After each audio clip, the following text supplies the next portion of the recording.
ವಕ್ಫ್ ಬೋರ್ಡ್ನಿಂದ ರೈತರಿಗೆ ಕೊಟ್ಟಿರುವಂತ ನೋಟಿಸ್ ವಿಚಾರವಾಗಿ ಸಾಕಷ್ಟು ಖಂಡನೆ ವ್ಯಕ್ತವಾಗ್ತಾ ಇದೆ. ಬಿಜೆಪಿಯ ರೆಬಲ್ಸ್ ನಾಯಕರು ರಾಜ್ಯದ ಸಾಕಷ್ಟು ಜಿಲ್ಲೆಗಳಿಗೆ ಭೇಟಿ ಕೊಟ್ಟು ರೈತರಿಂದ ಮಾಹಿತಿ ಪಡೆದುಕೊಳ್ಳುವಂತ ಕೆಲಸ ಮಾಡ್ತಾ ಇದ್ದಾರೆ. ವಕ್ಫ್ನಿಂದ ಭೂ ಕಬಳಿಕೆ ವಿರೋಧಿಸಿ ಹೋರಾಟ ಜೋರಾಗ್ತಾ ಇದೆ. ಇವತ್ತು ಯಾದಗಿರಿಯ ದೋರನಹಳ್ಳಿಗೆ ರೆಬಲ್ಸ್ ಟೀಮ್ ಭೇಟಿಯನ್ನು ಕೊಡುತ್ತೆ. ಸಂತ್ರಸ್ತ ರೈತರಿಗೆ ಸರ್ಕಾರದಿಂದ ಪರಿಹಾರ ಸಿಕ್ಕಿಲ್ಲ, ಯಾವುದೇ ಸರ್ಕಾರ ತಪ್ಪು ಮಾಡಿದ್ರೂ ಬಿಡಲ್ಲ. ಯಾದಗಿರಿಯಲ್ಲಿ ಶಾಸಕ ಬಸನಗೌಡ ಪಾಟೀಲ್ ಯತ್ನಾಳ್ ಈ ರೀತಿಯಾಗಿ ಹೇಳಿಕೆಯನ್ನು ಕೊಟ್ಟಿದ್ದಾರೆ. ರೈತರ ಗೋಳನ್ನ ಬಿಜೆಪಿ ನಾಯಕರು ಆಲಿಸುವಂತ ಕೆಲಸವನ್ನ ಇಲ್ಲಿ ಮಾಡ್ತಾ ಇದ್ದಾರೆ. ಅರವಿಂದ ಲಿಂಬಾವಳಿ, ಕುಮಾರ್ ಬಂಗಾರಪ್ಪ ಈ ಹೋರಾಟಕ್ಕೆ ಸಾಥ್ ಕೊಟ್ಟಿದ್ದಾರೆ. ಗಮನಿಸ್ತಾ ಇರಬಹುದು ನೀವು ಕೂಡ. ರಾಜ್ಯದಲ್ಲಿ ವಕ್ಫ್ ಬೋರ್ಡ್ನಿಂದ ಭೂಮಿ ಕಬಳಿಕೆ ಆಗಿದೆ ಎನ್ನುವಂಥ ಆರೋಪ ರೈತರು ಮಾಡ್ತಾ ಇರೋದು. ಈ ಸಂಬಂಧ ಸಾಕಷ್ಟು ರೈತರಿಗೆ ನೋಟಿಸ್ ಬಂದಿತ್ತು. ಈಗಾಗಲೇ ಆ ನೋಟಿಸನ್ನು ಹಿಂಪಡೆದುಕೊಳ್ಳುವಂಥ ಕೆಲಸ ಕೂಡ ಸರ್ಕಾರದಿಂದ ಆಗಿದೆ. ಆದರೆ ರೈತರು ಹೇಳ್ತಾ ಇರುವಂಥದ್ದು, ತಲೆ ತಲಾಂತರಗಳಿಂದ ವ್ಯವಸಾಯ ಮಾಡಿಕೊಂಡು ಬಂದಂಥ ಭೂಮಿಯನ್ನು ಈಗ ನಾವು ಬಿಟ್ಕೊಡ್ಬೇಕು ಅಂತ ಹೇಳಿದ್ರೆ ಅದು ಸಾಧ್ಯ ಇಲ್ಲ. ಇದು ನಮ್ಮ ಭೂಮಿ, ಯಾವುದೇ ಕಾರಣಕ್ಕೂ ನಾವು ವಕ್ಫ್ ಬೋರ್ಡ್ಗೆ ಬಿಟ್ಟು ಕೊಡೋದಿಲ್ಲ ಎನ್ನುವುದಾಗಿ ಆಕ್ರೋಶವನ್ನು ವ್ಯಕ್ತಪಡಿಸ್ತಾ ಇದ್ದಾರೆ. ಅಷ್ಟೇ ಅಲ್ಲದೆ ಈ ಸಂಬಂಧ ಬಿಜೆಪಿಯಿಂದ ಸಮಿತಿ ಕೂಡ ರಚನೆ ಆಗಿದೆ. ಆದರೆ ಇಲ್ಲಿ ಬಿಜೆಪಿಯಲ್ಲಿ ರೆಬಲ್ಸ್ ಬಣ ಅಂತೇಳಿದರೆ ವಿಜೇಂದ್ರ ಅಥವಾ ಯಡಿಯೂರಪ್ಪ ಕುಟುಂಬದ ವಿರುದ್ಧ ಆಕ್ರೋಶವನ್ನು ವ್ಯಕ್ತಪಡಿಸ್ತಾ ಇರುವಂಥ ಬಸನಗೌಡ ಪಾಟೀಲ್ ಯತ್ನಾಳ್ ಸೇರಿದಂತೆ ಸಾಕಷ್ಟು ಜನ ರಾಜ್ಯದ ಸಾಕಷ್ಟು ಜಿಲ್ಲೆಗಳಿಗೆ ತೆರಳಿ ಈಗ ರೈತರಿಂದ ಮಾಹಿತಿ ಪಡೆಯುವಂಥ ಕೆಲಸವನ್ನು ಮಾಡ್ತಾ ಇದ್ದಾರೆ. ಈಗ ಅವರು ಭೇಟಿ ಕೊಟ್ಟಿರೋದು ಯಾದಗಿರಿಗೆ ಎನ್ನುವಂಥದ್ದು ಗೊತ್ತಾಗ್ತಾ ಇದೆ. ಯಾದಗಿರಿಯ ದೋರನಹಳ್ಳಿಗೆ ರೆಬಲ್ಸ್ ಟೀಮ್ ಭೇಟಿ ಕೊಟ್ಟು ಅಲ್ಲಿ ರೈತರಿಂದ ಮಾಹಿತಿ ಪಡೆದುಕೊಳ್ಳುವಂಥ ಕೆಲಸವನ್ನು ಮಾಡಿದ್ದಾರೆ. ಸರ್ಕಾರ ತಪ್ಪು ಮಾಡಿದರೆ ಯಾವುದೇ ಕಾರಣಕ್ಕೂ ಕೂಡ ನಾವು ಬಿಡೋದಿಲ್ಲ ಎನ್ನುವುದಾಗಿ ರೆಬಲ್ಸ್ ನಾಯಕರು ಹೇಳ್ತಾ ಇದ್ದಾರೆ.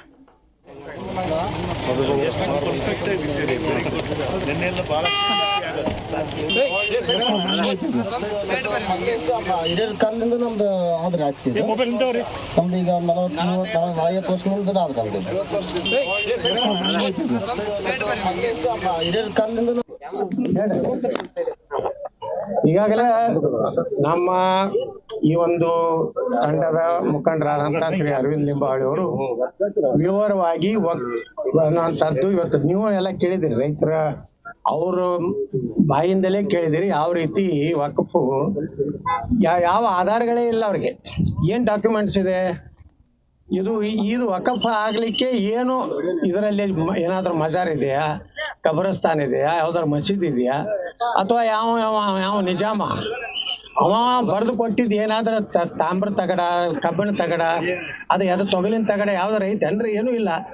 ಅಂದ್ರೆ ಉದ್ದೇಶಪೂರ್ವಕವಾಗಿ ರೈತರ ಜಮೀನನ್ನ ಕಬಳಿಸುವಂತ ವ್ಯವಸ್ಥಿತವಾಗಿ ಈ ಒಂದು ವಕಫ್ ಬೋರ್ಡ್ ಏನಿದೆ, ವಕಫ್ ಟ್ರಿಬ್ಯುನಲ್ ಏನಿದೆ, ನಮ್ಮ ಬೇಡಿಕೆ ಇರುವುದೇ ವಕಫ್ ಟ್ರಿಬ್ಯುನಲ್ ರದ್ದಾಗಬೇಕು. ಯಾವುದೇ ರೈತ ತನ್ನ ಜಮೀನಾಗಲಿ, ಸರ್ಕಾರಿ ಜಮೀನಾಗಲಿ, ಮಠ ಮಂದಿರದಾಗಲಿ, ಅವರು ಅಲ್ಲಿನ ಅಸಿಸ್ಟೆಂಟ್ ಕಮಿಷನರು, DC ಅವರು, ಅಲ್ಲಿ ನ್ಯಾಯಾಲಯಗಳು ಮತ್ತು ಹೈಕೋರ್ಟು, ಸುಪ್ರೀಂ ಕೋರ್ಟಿಗೆ ಹೋಗ್ಬೇಕು ವಿನಃ ಈ ವಕಫ್ ಟ್ರಿಬ್ಯುನಲ್ಗೆ ಹೋಗಬಾರ್ದು ಅನ್ನೋದೇ ನಮ್ಮ ಮೂಲ ಉದ್ದೇಶ. ಈಗಾಗಲೇ ಪ್ರಧಾನಮಂತ್ರಿಗಳು ಈ ವಕಫ್ ತಿದ್ದುಪಡಿಯನ್ನ ತಂದಿದ್ದಾರೆ ಹೋದ ಪಾರ್ಲಿಮೆಂಟ್ನಲ್ಲಿ.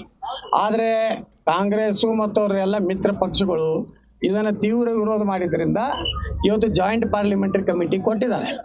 ಇವತ್ತು ಯತ್ನಾಳ್ ಅವರ ನೇತೃತ್ವದ ನಮ್ಮ ತಂಡ 3ನೇ ದಿನ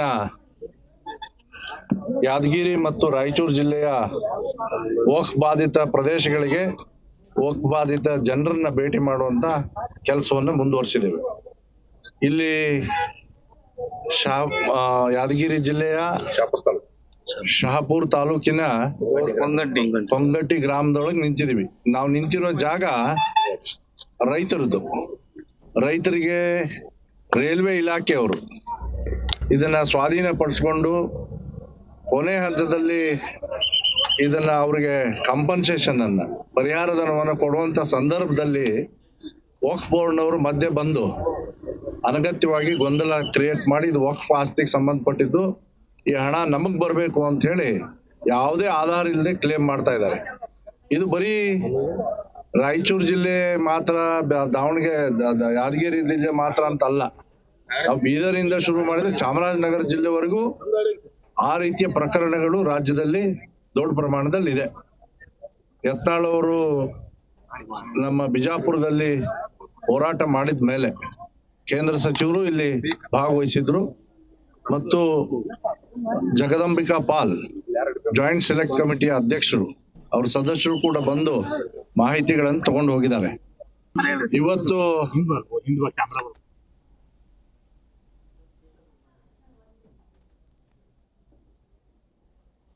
ಯಾದಗಿರಿ ಮತ್ತು ರಾಯಚೂರು ಜಿಲ್ಲೆಯ ವಕ್ಫ್ ಬಾಧಿತ ಪ್ರದೇಶಗಳಿಗೆ ವಕ್ಫ್ ಬಾಧಿತ ಜನರನ್ನ ಭೇಟಿ ಮಾಡುವಂತ ಕೆಲಸವನ್ನು ಮುಂದುವರಿಸಿದ್ದೇವೆ. ಇಲ್ಲಿ ಯಾದಗಿರಿ ಜಿಲ್ಲೆಯ ಶಹಾಪುರ್ ತಾಲೂಕಿನ ಪೊಂಗಟ್ಟಿ ಗ್ರಾಮದೊಳಗೆ ನಿಂತಿದೀವಿ. ನಾವು ನಿಂತಿರೋ ಜಾಗ ರೈತರದ್ದು. ರೈತರಿಗೆ ರೈಲ್ವೆ ಇಲಾಖೆಯವರು ಇದನ್ನ ಸ್ವಾಧೀನ ಪಡಿಸ್ಕೊಂಡು ಕೊನೆ ಹಂತದಲ್ಲಿ ಇದನ್ನ ಅವರಿಗೆ ಕಾಂಪನ್ಸೇಷನ್ ಅನ್ನ ಪರಿಹಾರ ಧನವನ್ನು ಕೊಡುವಂತ ಜಿ ಕನ್ನಡ ನ್ಯೂಸ್ ಈಗ ನಿಮ್ಮ ಮನೆಯಲ್ಲೇ ನೋಡಿ. ಎಲ್ಲ ಕೇಬಲ್ಗಳಲ್ಲಿ ಈಗ ಲಭ್ಯ.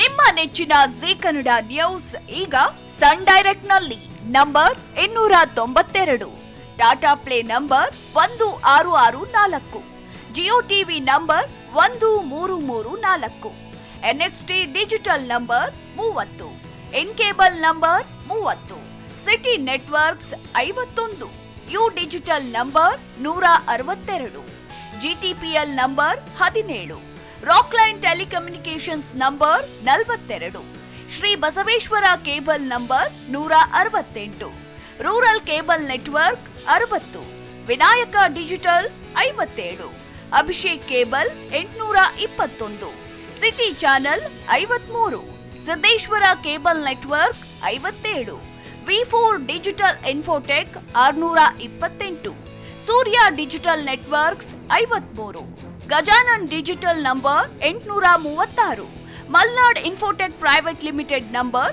56, Metrocast number 830, victory digital number 167ರಲ್ಲಿ ನೋಡಿ ಆನಂದಿಸಿ.